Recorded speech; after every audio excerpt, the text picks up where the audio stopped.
Halo para pendengar, dimanapun kalian berada. Balik lagi di channel Gary Christopher. Dalam video kali ini gue akan kembali membahas tentang WM Mobuseka. Dalam part sebelumnya, kita sudah mengetahui kalau Leon itu telah membatalkan pertunangannya dengan Erika dan lebih memilih untuk mendukung pertunangan Elia dan Erika. Karena memang si Erika juga sudah mengakui kalau dia itu sukanya dengan Elia.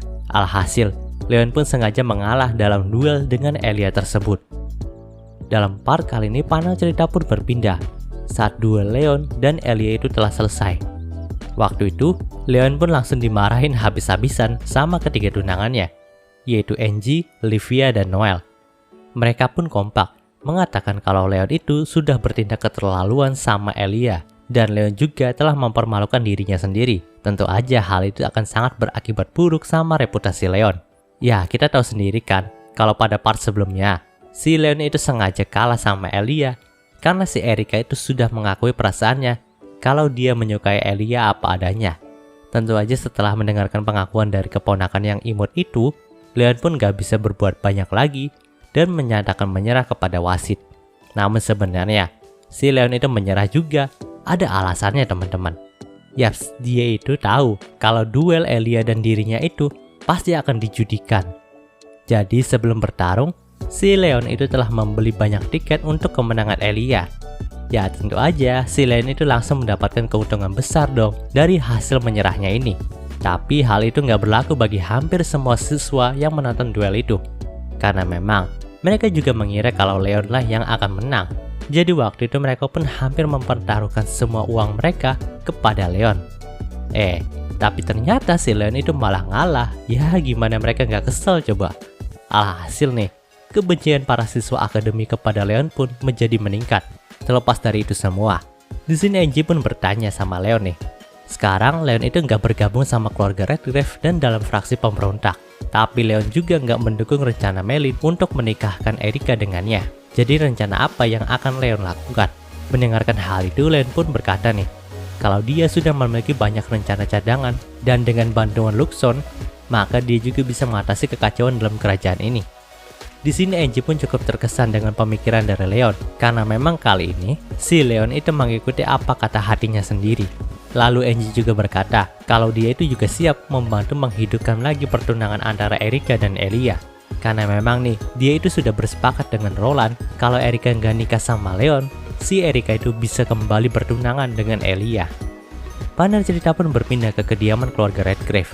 Saat itu, Vince dan Gilbert pun telah menerima surat kalau Leon itu telah memutuskan hubungannya dengan Erika. Nah, di sini Gilbert pun jadi senang dong, karena artinya si Leon itu sudah memutuskan untuk berpihak sama keluarga Redgrave nih. Tapi kesenangan itu nggak berlaku sama Vince. Dia tahu kalau Erika itu nggak bertunangan sama Leon, maka Erika akan kembali jadi tunangannya Elia. Itu artinya kesempatan Vince untuk mendapatkan dukungan dari keluarga Fraser juga akan gagal, karena mereka akan memiliki hubungan kembali dengan kerajaan Holford. Vince juga tahu kalau Leon itu gak berpihak sama mereka dan juga Holford. Jadi posisi Leon itu berada di pihak ketiga di antara mereka. Di sini Vince pun langsung merobek surat yang ada di tangannya dan berkata kalau ini pasti ulah Angie dan Roland. Sementara itu, dalam istana kerajaan Holford, Melin yang mendengar kabar serupa pun langsung marah habis-habisan. Dia juga berkata kalau Erika itu nggak nikah sama Leon, maka kerajaan ini udah pasti hancur. Ia pun menanyakan tindakan dari Leon dan Angie nih, yang seakan-akan nggak ngerti sama posisi kerajaan Holford yang sedang goyang. Melin pun juga mulai meramalkan kalau pastinya perseteruan antara bangsawan itu akan terjadi sebentar lagi. Panel cerita pun berpindah ke kamarnya Leon. Waktu itu Erika dan Elia pun dipanggil ke sana untuk membicarakan pertunangan mereka. Yaps, karena si Melin itu nggak merestui pertunangan mereka, maka Leon itu berniat untuk menjadi saksi untuk pertunangan Elia dan Erika. Dan hal itu juga disetujui sama Mary, Angie, dan Julius. Itu artinya fraksi keluarga Fraser juga akan bergabung ke fraksinya Leon, bukan ke fraksi Redgrave ataupun kerajaan Holford sendiri. Di sini Leon pun bertanya apakah nggak apa-apa kalau memang kejadiannya seperti itu. Mendengarkan hal itu, Elia pun berkata kalau hal itu nggak masalah bagi dirinya yang merupakan pewaris keluarga Fraser. Setelah itu obrolan mereka pun berpindah tentang siapakah yang akan menjadi putra mahkota kerajaan ini. Karena memang Julius itu udah tersingkirkan dan Jack juga dirasa masih nggak mampu mengemban tugas sebesar itu. Nah, di tengah kebingungan itu, Luxon pun menyarankan kalau Leon aja yang menjadi raja selanjutnya, agar masalahnya itu cepat selesai. Tentu aja si Leon pun langsung menolak hal itu karena memang dia nggak mau mengemban tugas seribet itu. Namun semua yang ada di sana juga sangat setuju kalau Leon yang menjadi raja Holford selanjutnya. Dan lucunya pada saat itu, Julius pun berkata kalau nanti Leon itu jadi raja, bolehkah aku jadi koki tusuk satenya? Mendengarkan hal itu, semua yang ada di sana pun langsung menatap Julius dengan tatapan yang sangat aneh. Karena memang itu bukanlah hal yang pantas buat dikatakan oleh seorang pangeran. Nah, pada saat itu ada seorang tamu yang datang ke kamarnya Leon. Dia adalah Finn. Di sini nampaknya Finn ingin menunjukkan sesuatu kepada Leon. Panel cerita pun berpindah ke sebuah taman Akademi Holford. Saat itu Arechan dan Jake sedang mengobrol bersama dengan akrab. Nah, hal itulah yang ingin ditunjukkan Finn kepada Leon. Di sini Leon pun hanya bisa menepuk jidatnya karena dua orang itu malah tambah dekat. Di sini Leon juga berkata kalau bukankah masih ada target penangkapan lainnya kayak Oscar? Mendengarkan hal itu, Finn pun berkata lagi nih, kalau si Oscar itu dekatnya sama kedua saudaranya Leon, yaitu Jaina dan Finlay. Di sini Leon pun menepuk jidatnya kembali. Lalu Finn juga berkata nih, kalau kayak gini terus keadaannya, cerita di seri Otome Game ketiga ini nggak akan ada progresnya. Dan Mia juga nggak akan membangkitkan event seperti yang ada di game Mia. Si Finn juga berkata nih kalau dia juga belum tahu secara detail tentang game ketiga ini. Sedangkan untuk Leon, itu nggak memainkan game ketiga ini. Mendengarkan hal itu, Leon pun berkata nih, kalau dia kenal satu orang yang memainkan game seri ketiga ini, dia adalah Mary. Jadi pada akhirnya mereka berdua pun langsung menemui Mary di sebuah lorong akademi. Nah, ketika ditanya mengenai game seri ketiga ini, si Mary pun berkata kalau dia itu memang memainkan game ketiga ini, tapi dia itu nggak memainkannya secara penuh. Dan walaupun dia pernah memainkan game seri ketiga ini, si Mary itu cuma punya sedikit ingatan di mana Mia itu membangkitkan sebuah artefak kuno. Yaitu aja yang diingat sama Mary gitu. Yaitu aja yang diingat sama Mary. Di sini habislah sudah harapan dari Finn dan Leon. Udah si Jake itu deketnya sama waifu kesayangan channel ini, lalu si Oscar juga malah deketnya sama Jaina dan Finlay. Lalu Mary juga gak terlalu ingat jalan cerita di game seri ketiga ini. Nah, untuk mengakali hal itu, Leon pun langsung menyerahkan segepok uang ke Mary supaya si Mary itu bisa cepat ingat. Karena memang Leon itu tahu kalau Mary itu bakalan cepat ingat kalau dikasih uang. Di sini Mary pun langsung menerima uang itu dan berkata, "Aku sayang kamu, Oni-chan." Melihat hal itu, Finn pun memasang muka yang sangat aneh nih dan berkata, "Kalau hubungan kalian ini sangat unik ya." Tapi di sini Finn pun berkata lagi nih, kalau sepertinya tidak ada harapan lagi untuk mendapatkan jalan cerita yang bagus di seri ketiga ini.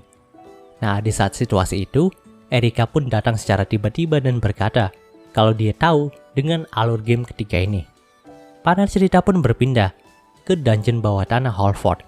Seperti yang Leon dan 5 pangeran idiot lakukan, kali ini giliran para siswa tahun pertama lah yang sedang mengadakan penaklukan dalam dungeon itu. Tapi tentu aja, dungeon yang dimasuki oleh mereka juga masih tingkat pertama aja, yang hanya dihuni oleh monster kroco. Di sini, para siswa tahun pertama pun sangat bersemangat untuk menaklukkan dungeon ini. Namun nih pada saat itu malah si Finn dan Leon yang gelagapan. Mereka itu takut kalau si Erika dan Mia itu kenapa-kenapa saat melakukan penjelajahan ini. Jadi mereka berdua pun langsung membasmi semua monster yang ada di lantai pertama agar penjelajahan Erika dan Mia itu aman. Tentu aja hal itu sangat mengganggu siswa tahun pertama karena ya memang mereka itu datang ke sini buat ngelawan monster. Monsternya malah udah dihabisin sama Leon dan Finn coba. Melihat pamannya yang melakukan hal berlebihan seperti itu membuat Erika menjadi malu. Bahkan dia menutup wajahnya dengan berkata kalau paman itu telah melakukan hal bodoh. Panel cerita pun berpindah ke pintu masuk dungeon. Waktu itu si master dari Leon telah mengetahui tindakan sembrono dari Finn dan Leon. Alhasil ia pun menyusul mereka ke dalam dungeon lantai pertama dan membawa mereka keluar dari sana. Lalu master dari Leon juga menghukum mereka berdua untuk tetap berdiri di depan pintu masuk dungeon hingga jam akademi selesai. Di sini ia juga berkata kalau dia tahu kalian berdua itu khawatir kepada Erika dan Mia, tapi kekhawatiran kalian berdua itu terlalu berlebihan dan membuat pelajaran siswa tahun pertama itu jadi kacau. Yaps teman-teman, kan kita tahu si Leon adalah siswa tahun ketiga, jadi seharusnya sekarang dia itu sedang belajar di kelas, tapi si Leon itu malah bolos pelajaran dan menyusup ke dungeon ini. Sedangkan Finn kan kesatria pribadinya Mia. Jadi dia itu nggak 100% dianggap murid Akademi Holford ini. Dan seharusnya Finn juga nggak mengikuti penaklukan dungeon tadi, karena dia udah punya gelar kesatria gitu. Namun nih, lagi-lagi sama halnya seperti Leon, dia itu malah ikutan membasmi semua monster yang seharusnya dikalahkan oleh siswa yang lain. Di sini Leon dan Finn pun saling mengoreksi dirinya, karena mungkin aja memang nih, mereka berdua itu terlalu overprotective sama Mia dan Erika. Panel cerita pun berpindah ke dungeon lantai pertama lagi nih. Waktu itu Erika dan Mia masih melanjutkan penjelajahan mereka dalam dungeon ini. Namun nih, si Mia itu nampak terlihat ceria dan gesit, padahal biasanya kalau sudah kegiatan outdoor seperti ini, penyakit Mia itu cenderung kambuh. Sementara itu di sini si Erika lah yang terlihat lemas dan terus memegangi dadanya yang sakit. Melihat hal itu, Elia pun mencoba menanyakan keadaan dari Erika. Tapi di sini Erika pun berusaha untuk tetap baik-baik aja di depan Elia, karena dia itu nggak ingin tunangannya khawatir terhadapnya.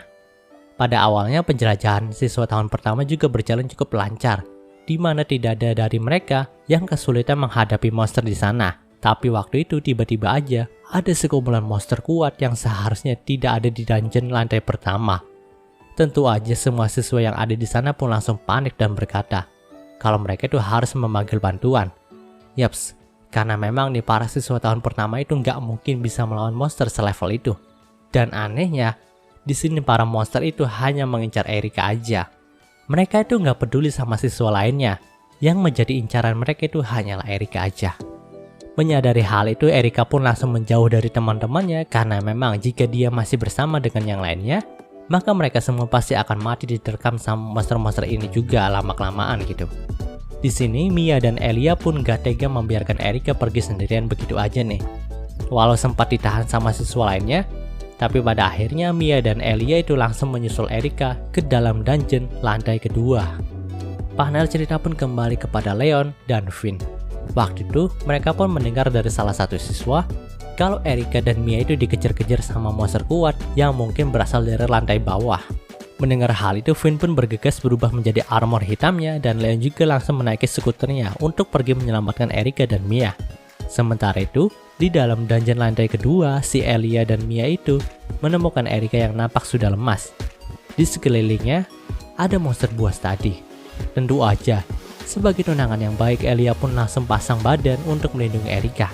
Di sini bahkan Elia itu sampai merelakan tangan dan kakinya dicabik-cabik sama semua monster itu. Tapi si Elia itu masih tetap kokoh untuk melindungi Erika.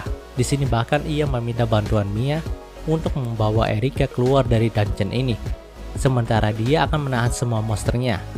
Mendengarkan hal itu, Mia pun agak ragu nih, karena memang dari sudut pandangnya si Elia itu sudah terluka sangat parah.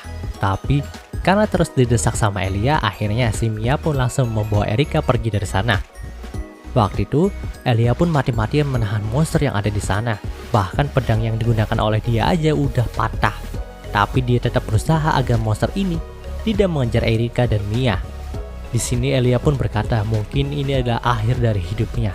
Tapi syukurlah setidaknya Erika itu bisa selamat karena pengorbanannya ini. Namun nih, di saat Elia sudah pasrah, tiba-tiba aja ada skuter udara yang melewatinya dan langsung menembakkan laser untuk membunuh semua monster di sana. Dia adalah Leon. Yap, untungnya si Leon itu datang tepat waktu, jadi si Elia itu nggak jadi mati. Nah, pada saat itu Leon pun melihat keadaan Elia. Leon pun tahu kalau Elia sudah berjuang keras, jadi ia pun sedikit memujinya. Lalu Finn pun datang tak lama kemudian. Nah, di sini Leon pun tanya sama Elia tentang Erika dan Mia nih. Mendengarkan hal itu, ia pun berkata kalau Mia membawa Erika keluar dari dungeon ini. Setelah mendengarkan jawaban itu, si Leon pun tanya sama Finn nih. Karena Finn lah yang baru datang ke sini, siapa tahu tadi Finn itu papasan sama Erika dan Mia. Mendengarkan perkataan dari Leon, Finn pun menepuk kepalanya dan berkata kalau dia sama sekali nggak melihat Erika dan Mia. Lagi pula si Mia itu buta arah, jadi mereka pasti tersesat kalau Mia yang menuntun Erika keluar. Mendengarkan hal itu, Leon pun menjawab nih kalau Finn itu tenang aja karena Erika pasti bisa menunjukkan jalannya sama Mia. Tapi di sini Elia pun mengangkat tangannya dan berkata nih kalau Erika juga orang yang buta arah. Nah, sementara itu, Mia dan Erika pun ternyata nggak keluar dari dungeon nih teman-teman. Mereka itu malah makin masuk ke dalam dungeon ini, bahkan masuk ke lantai 5. Tentu aja, dalam lantai itu sudah banyak monster yang kuat yang siap kembali menerkam mereka. Tapi balik lagi nih, untungnya Leon dan Finn itu bisa dengan sigap menyusul dan menolong mereka. Pada akhirnya, baik Mia dan Erika itu berhasil selamat. Panel cerita pun berpindah pada karakter Merce. Seperti dalam LN-nya, di sini Merce itu telah mengambil racun dari dokter kerajaan buat ngeracunin Roland. Setelah itu ia pun langsung mengenakan penutup kepalanya untuk menyembunyikan identitasnya. Namun di tengah jalan pulangnya menuju persembunyian The Forest of Ladies, si Merce itu melihat Nick, Swinley, dan Jenna yang sedang berjalan-jalan di ibu kota. Melihat hal itu, Merce pun sangat kesal dan berkata kalau kenapa orang tidak berguna ini bisa bersenang-senang sedangkan dirinya itu tidak bisa. Untuk cerita setelah ini hampir sama seperti di LN teman-teman, di mana The Forest of Ladies itu mengkudeta Halford dengan bantuan kerajaan Rachel. Namun tentu aja si Leon yang menggantikan posisi Roland sebagai penguasa sementara berhasil menenangkan kekacauan tersebut. Namun yang menjadi sorotan buat gue adalah kejadian setelah itu, dimana selama ini Leon itu memakai obat penenang setelah berhasil meredam kekacauan dalam Halford ini. Yap, selama ini Leon itu sangat lelah ketika harus terus berhadapan dengan situasi sulit. Maka dari itu ia memakan obat penenang yang telah dirancang sama Luxon agar mentalnya tetap waras. Namun kala itu obat penenang ia pun habis. Jadi si Claire itu menyarankan obat penenang alami, yaitu Olivia dan Angie. Pada malam itu Olivia dan Angie langsung masuk ke kamar Leon dengan pakaian yang minim dan mata yang sayu. Karena si Leon juga udah terlalu lelah untuk menahan nafsu laki-lakinya, pada malam itu Leon pun langsung mengikuti permainan Angie dan Olivia buat sama mereka. Lucunya nih, si Noel, Luxon, dan Claire itu menjadi penjaga buat lancarnya hubungan mereka bertiga pada malam itu. Pasalnya, si Mary itu berusaha untuk bertemu dengan Leon pada malam tersebut untuk meminta uang nih. Dan jika nggak dihentikan sama Claire, maka nantinya si Leon, Angie, dan Olivia itu nggak bisa. Jadi di sini si Claire itu langsung memberikan Mary segepok uang dengan syarat Mary itu harus bertemu dengan Leon nanti aja. Lalu ada juga 5 pangeran idiot yang ingin menghibur Leon dengan masing-masing kemampuan mereka nih. Brad dengan sulapnya, Jilk itu dengan lawakannya, Julius itu dengan sate tusuknya, sedangkan Chris dan Greg itu pengen mamerin otot ke Leon. Karena memang 5 pangeran idiot kita juga udah peka nih kalau si Leon itu butuh hiburan supaya mentalnya nggak jatuh karena mengatasi kudeta tadi. Tapi tentu aja si Luxon, Claire, dan Noel pun langsung menghentikan mereka agar tidak bertemu dengan Leon sekarang. Nah, di sini si Claire pun sempat nanya nih ke Noel, apakah Noel itu yakin gak mau gabung sama Leon, Angie, dan Olivia? Mendengarkan hal itu, Noel pun langsung tersenyum dan berkata kalau dia itu punya hubungan yang unik dengan Leon. Jadi pasti nantinya dia akan mendapatkan bagiannya tersendiri. Jadi kali ini ia membiarkan Angie dan Olivia untuk duluan. Dan cerita di part ini pun berakhir. Oke, mau segitu pembahasan dari web novel Mobusekanya kali ini. Jika kalian suka video ini, jangan lupa untuk like, komen, dan juga subscribe ya, dan juga share agar gue lebih semangat lagi dalam membuat video dalam channel ini. Terima kasih telah mendengarkan sampai detik ini. Gue Gary Christopher, signing off.